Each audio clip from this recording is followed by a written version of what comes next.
Assalamualaikum, salam sejahtera. Ini adalah agenda Awani. Pada malam ini dalam agenda Awani saya ingin membawa anda untuk mencari dan memikirkan perkara-perkara yang di luar daripada angka-angka COVID-19 dan juga cerita mengenai Perintah Kawalan Pergerakan yang dilaksanakan sehingga 4 Februari ini. Sudah pasti ini meresahkan kita, tetapi saya juga ingin membawa anda terbang ke Jakarta, Indonesia. Mungkin secara fizikalnya tidak dapat diterbangkan ke sana, tapi daripada segi perbincangan, daripada segi perbualan dan juga komunikasi itu boleh diteruskan dengan teknologi pada ketika ini.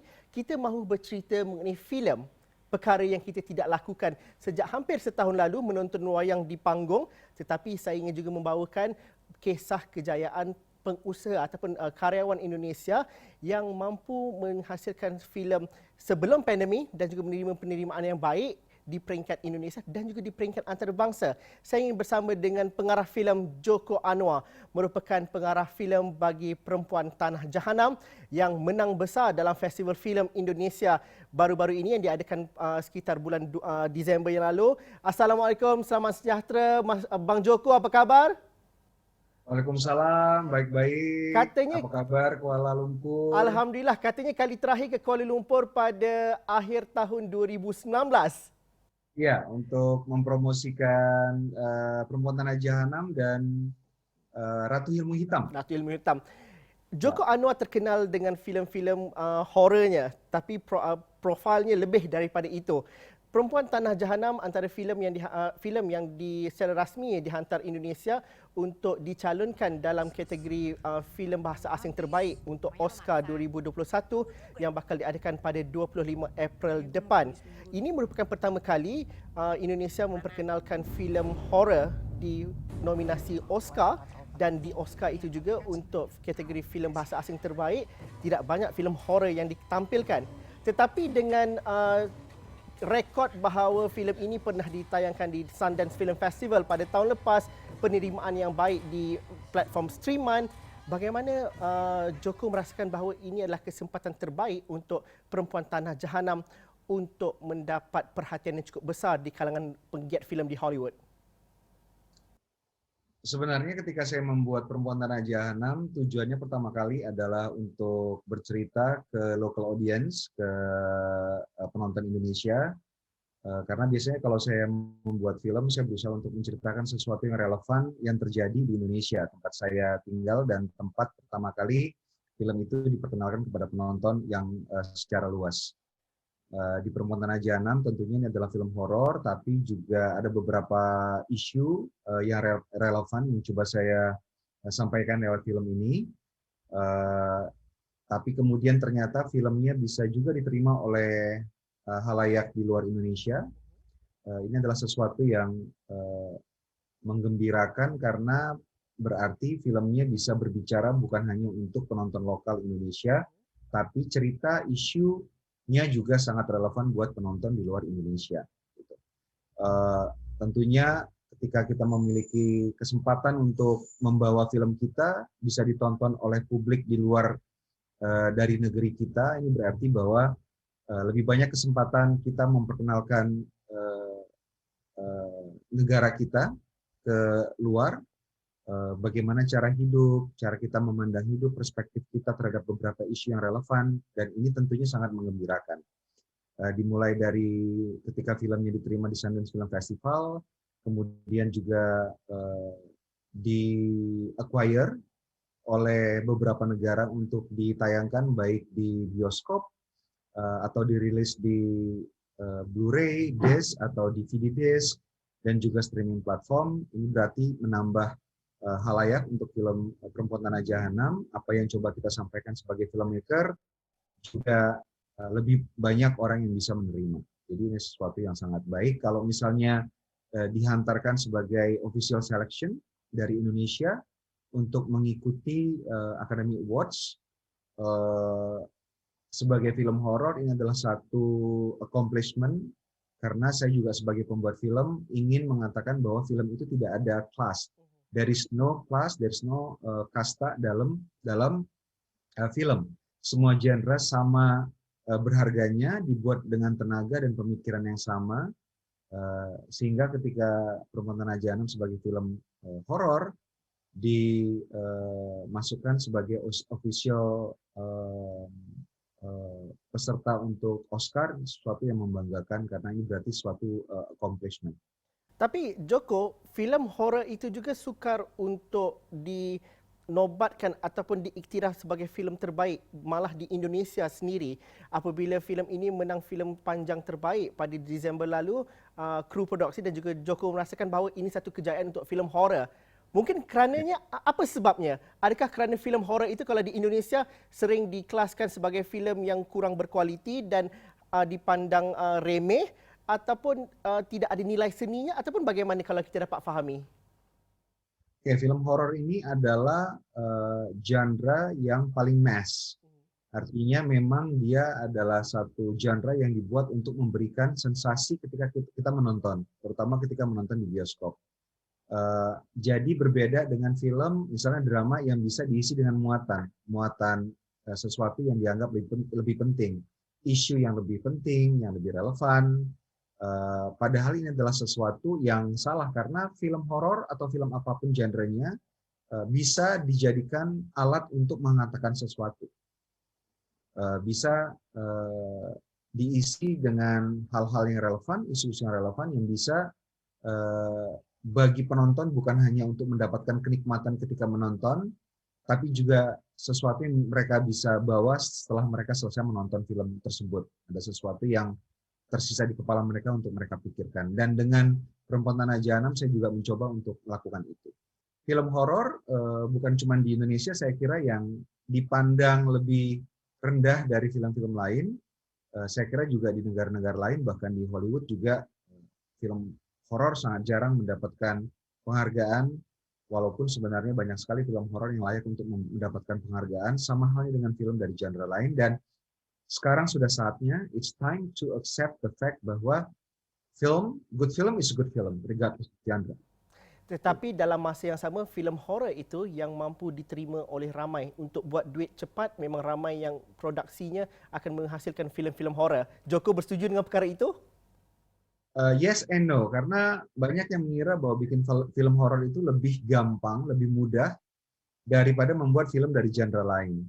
Banyak orang mengira kalau kita bikin film horor, kita hanya harus meletakkan beberapa adegan seram, meletakkan ghost, meletakkan hantu, monster, and then we got a good movie that can entertain people, that can be accepted by the audience. But film horor sebenarnya sama saja, kita harus membuat sebuah cerita yang bisa aksesibel, orang bisa merasakan bahwa ceritanya memang benar-benar terjadi. Kita harus menciptakan karakter yang believable, yang orang bisa relate dengan karakter tersebut. We can root for the characters, dan ini membutuhkan effort yang sama besarnya dengan ketika kita membuat film dari genre lain. Hanya dengan kerjasama, hanya dengan kerja keras, dedikasi yang penuh, kecintaan terhadap profesi akan membuat film Indonesia lebih tinggi derajatnya di mata internasional dan di hati kita semua. Kita berhenti di kala pandemi saat film Indonesia sedang berada di puncak masa kejayaan. Kita memiliki kepercayaan penonton yang sangat tinggi terhadap film Indonesia, sehingga kita tidak boleh membuat film, merilis film yang akan merusak kepercayaan ini. Joko, bagaimana kita melihat? Saya tertarik apabila pidato Joko ketika memenangi sebagai seorang director terbaik dan juga filem terbaik pada Disember lalu. Joko mengatakan bahawa filem Indonesia berada di puncaknya, diterima oleh orang ramai, masyarakat dan juga audiens di bioskop ataupun di panggung, di pawagam, dan juga penggiat filem Indonesia menghasilkan filem-filem yang cukup bagus, seimbang antara duanya. Kualitinya bagus, penonton juga menerima filem-filem yang bagus ini. Akan tetapi pandemik berlaku, COVID-19 berlaku, orang tidak boleh pergi menonton di panggung. Lantas pada pandangan Joko, bagaimana sebenarnya pandemik COVID-19 ini memberikan cabaran bukan sahaja tidak boleh syuting, tetapi daripada segi budaya menonton itu sendiri. Kalau di Indonesia bagaimana ceritanya? Oke, sebelum pandemi tahun 2018-2019, saya mengatakan bahwa Indonesia filmnya sedang mencapai puncak kejayaan karena memang kita menjual paling banyak tiket di tahun 2018-2019. We saw more than 51 million tickets per year dari tahun 2018-2019. Dibandingkan dengan 2017, kita hanya menjual 37 juta tiket. Jadi kenaikannya hampir 70%. For all time. Jadi kita menjual tiket terbanyak sepanjang sejarah film Indonesia.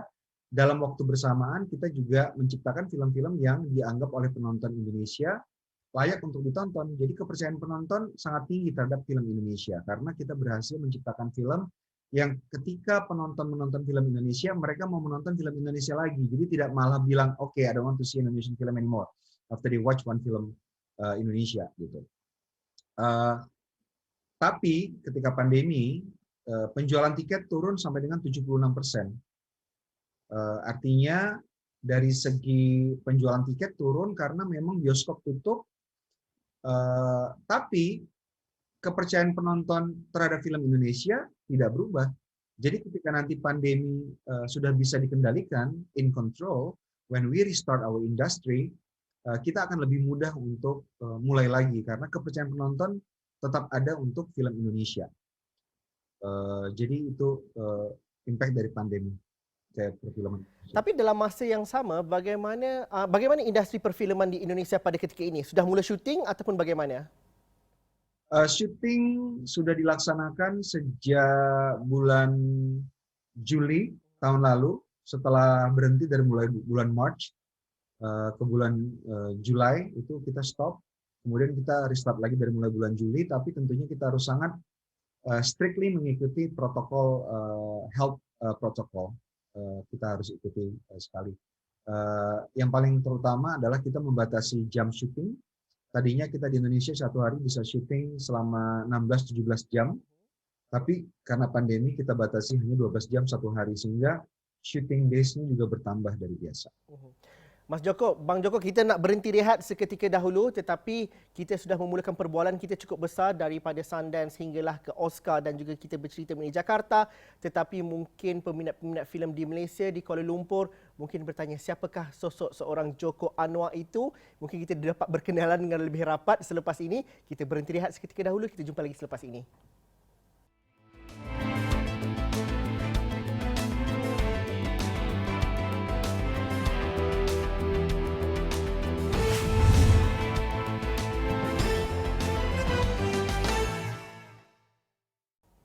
Malam ini agenda Awani bersama dengan seorang pengarah yang digelar sebagai pembikin filem terbaik atau terhandal dalam industri filem Indonesia moden pada ketika ini.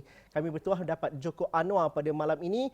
Joko Anwar, kalau dapat diberitahu kepada peminat-peminat di Malaysia, penonton di Malaysia, siapa sosok seorang Joko Anwar yang sebenarnya? Kerana kita boleh meletakkan anda sutradara filem horror, walaupun lebih banyak filem yang lain juga anda arahkan sebelum ini, tapi sebagai permulaan perbicaraan di blok kedua ini, bagaimana anda mahu dikenali di Malaysia?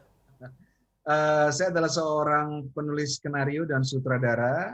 Saya mulai bekerja di tahun 2005 dengan film Janji Joni. Film pertama saya juga ditayangkan di Malaysia. Dan sampai saat ini saya sudah membuat 8 film panjang. Dan film terakhir saya adalah Perempuan Tanah Jahanam. Saya sudah membuat film dari genre drama, komedi, thriller, action, dan horor. Tapi saya punya tempat spesial di hati saya untuk film horor. Dan saya besar dengan TV Malaysia. Okay. RTM1, RTM2, dan TV3. Apa ceritanya itu? Karena saya besar di Medan pada saat itu, dan Indonesia pada waktu itu ketika saya kecil hanya ada satu stasiun TV punya pemerintah. Jadi saya bikin antena yang sangat panjang, bapak saya bikin antena sangat panjang, dan saya setiap hari hanya menonton TV dari Malaysia lah. Jadi saya besar dengan serial Malaysia seperti Opa, Pimai-Pimai Tangtu, dengan Ibuda. Dan ya saya sangat familiar dengan film-film Malaysia. Jadi saya besar dengan banyak sekali film Indonesia dan film Malaysia dan serial dari TV Malaysia. Soalan seterusnya mungkin klise, tetapi ini mungkin memberikan interpretasi yang berbeza buat Joko Anwar. Filem Malaysia yang sering ataupun yang Joko Anwar minati, kalau ada yang dahulu dan juga yang terbaru. Dan mungkin kalau dapat namakan 5 filem Malaysia yang Joko Anwar menjadi favoritnya? Saya adalah big fans of almarhumah Yasmin Ahmad. Jadi semua film Yasmin Ahmad bisa dibilang adalah film Malaysia favorit saya. Dan sampai sekarang masih saya tonton. Kalau misalnya saya juga mengajar saya mengajar script writing dan penyutradaraan. Kalau misalnya saya sedang bertemu dengan murid-murid saya selalu memutar film-film dari Yasmin Ahmad untuk dipertontonkan sebagai contoh film yang sangat baik, dengan skenario yang baik, penyutradara yang baik, acting yang baik, semuanya baik. Joko, bagaimana melihat kepada industri perfilman? Mungkin tidak adil untuk dibanding. Saya ada satu film lagi yang saya sangat teruskan. suka, Layar Lara, Suhaimi Baba 1997, sama di situ. Joko, bagaimana kita melihat industri perfilman di Indonesia itu? Ianya malap sebelum reformasi tahun 1998. Banyak filem-filem tidak berkualiti, boleh dikatakan begitu. Ianya bangkit semula selepas reformasi itu. Awal milenium tahun 2000 itu baru bermula. Lantas Joko juga bermula dengan arisan sebagai co-writer dalam filem itu. Selepas hampir 20 tahun, bagaimana sebenarnya jalan itu bukan mudah untuk filem Indonesia mendapat keyakinan penontonnya sendiri, tapi dalam masa yang sama penggiat filem menghasilkan karya-karya yang baik, karya-karya yang berkualiti dan tidak memperkecilkan kemampuan berfikir audiens. Pada pandangan Joko, bagaimana dalam era perfilman di Indonesia? Oke, film Indonesia atau film dimanapun akan bisa capture the audience interest kalau misalnya pertama, memberikan isu yang relevan terhadap society, yang sedang terjadi society pada saat itu. Yang kedua, bisa meet the expectation of the audience, apakah secara teknis ataukah secara estetika. Film Indonesia sebelum tahun 1990-an, itu berhasil doing those two things, capture the audience interest with relevant issues. Yang kedua, memenuhi ekspektasi teknis dan estetika. Di tahun 90-an mulai ada televisi swasta, private station television di Indonesia yang memberikan film secara gratis. Dan film-film ini film-film bagus yang datang dari mana saja, dari Hollywood, dari banyak negara. Dan ternyata ketika ekspektasi penonton Indonesia naik, menginginkan teknis dan estetika yang lebih baik di tahun 90-an tersebut, pembuat film Indonesia tidak berhasil memenuhi ekspektasi tersebut, sehingga penonton film Indonesia menjauhi film Indonesia kan tidak memenuhi ekspektasi mereka. Para pembuat film Indonesia mencoba untuk bertahan di dekade tahun 90-an dengan membuat film-film yang mereka anggap bisa dijual dengan memberikan judul yang seronok, dengan poster yang seronok tapi tidak ada isinya. Dalam setahun bisa membuat penonton kembali ke bioskop, tapi setelah itu mereka juga meninggalkan karena tidak memberikan sesuatu yang bisa membuat mereka ingin kembali nonton ke bioskop. Di awal tahun 2000-an muncul sekelompok orang-orang generasi muda yang paham apa yang diinginkan oleh audiens di Indonesia. Mereka membuat film yang diinginkan oleh audiens karena mereka berasal dari audiens dan mereka memahami teknis dan estetika yang baik. Sehingga film Indonesia bangkit kembali. Tapi di awal-awal tahun 2000-an banyak filmmaker yang tidak mengetahui apa yang mau dimaui oleh audiens dan tidak memiliki skill dan talenta dan estetika untuk membuat film yang baik, membuat film juga, dan itu ramai sekali sehingga film Indonesia kembali dijauhi oleh penonton film Indonesia di akhir tahun 2000-an. Tapi kemudian semakin banyak pembuat film Indonesia yang paham bahwa kalau kita mau membuat film Indonesia dicintai oleh penontonnya, kita harus pertama memberikan isu yang relevan dengan kehidupan mereka pada saat itu dan memberikan ekspektasi mereka baik secara teknis maupun estetika. Dan itu yang sekarang sedang dialami oleh film Indonesia. Kita berhasil memberikan film-film dengan relevan issues dan secara teknis dan estetika memenuhi ekspektasi para penonton. Joko, saya ingin mengambil beberapa premis di sini. Kita memulakan perbincangan mengenai Perempuan Tanah Jahanam yang nominasinya ke Oscar nanti. Mungkin harap-harapnya nanti disenarai pendekkan untuk April nanti. Dan juga kita bercerita juga Joko Anwar yang meminati drama Opah dan juga pemain-pemain tangtu dari Malaysia. Beliau membesar dengan perkara itu. Dan juga Joko Anwar juga bekerjasama dengan karyawan-karyawan dari Malaysia. Prawn Palare juga berlakon dalam beberapa filem Joko Anwar. Dan Joko Anwar begitu rapat sekali dengan penggiat-penggiat filem dari Malaysia. Jadi kalau soalan saya ialah, Parasite menang filem terbaik Oscar pada tahun lepas dengan karya dari Korea Selatan. Berat dengan isu dan budaya Korea Selatan. Tetapi bagaimana kita di peringkat Asia Tenggara? Adakah kita masih lagi melihat kepada blok filem, tidak perlu melihat kepada sempadan geografi itu? Jadi untuk masa depan selepas pandemik ini, bagaimana filem dari Asia Tenggara, Nusantara perlu ada satu pemikiran baru dengan kolaborasi karyawan dari serantau Asia Nusantara dan juga isu-isu Nusantara dan tidak dibatasi dengan geografi negara itu. Betul. Kalau dilihat sekarang film, kita sebagai pembuat film bersaing bukan hanya dari pembuat film lokal, tapi dari mana saja, karena sudah tidak ada lagi batas geografi.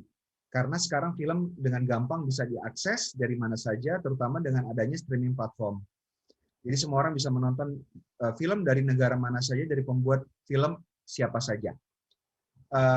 Tapi kita harus lihat pertama bahwa film Parasite itu sangat diminati oleh penonton dari seluruh dunia, can really connect on that emotional level, karena isunya sangat relevan di mana saja, secara universal temanya relevan. Tapi mengambil sudut pandang dari lokal, karena cerita yang menarik, cerita yang bisa membuat penonton mendapatkan sesuatu yang lebih dari hanya sekedar hiburan, adalah film yang secara isu relevan dan bisa terjadi di mana saja, tapi terbungkus dalam kultur yang spesifik. Jadi masalah kemiskinan, masalah keinginan untuk bisa mendapatkan kehidupan yang lebih baik, itu bisa terjadi dan dimiliki oleh siapa saja seluruh dunia. Tapi ketika diambil dari sudut pandang orang Korea dengan masalah yang spesifik terjadi di Korea Selatan, ini adalah sesuatu yang membuat orang bisa bercermin. Karena kadang-kadang kita bisa melihat masalah kita sendiri ketika kita melihat orang lain. Jadi itu yang bisa membuat Parasite kenapa bisa sangat connect. Orang bisa root for the film, the story, the characters. Ketika kita ingin kerjasama, tentunya antar negara serumput sama filmmaker, that's a must karena membuat kita lebih kuat. Tapi yang harus kita pahami bahwa Parasite menang Best Film di Oscar itu bukan hanya karena dia berdiri sendiri sebagai film Parasite, tapi industri dari film Korea Selatan itu sangat dibentuk oleh semua stakeholders, dari mulai filmmakernya sebagai produser dari film, kemudian dari pemerintah sebagai pembuat kebijakan atau pembuat undang-undang, dari penonton, dari pendidikan, dan dari usaha. Mereka duduk bersama dan memutuskan bahwa Korea Selatan yang penduduknya sekitar 50 juta jiwa, mereka sangat berpotensi untuk menjadi pengekspor benda-benda culture dan pop culture di dunia. Sehingga mereka memutuskan semua hal seperti undang-undangnya, kebijakan-kebijakan yang mereka buat, dan kerjasama antar stakeholder itu betul-betul membuat sebuah ekosistem yang kuat untuk film dan juga subsektor dari kreatif industri mereka. So it's not something yang berdiri sendiri.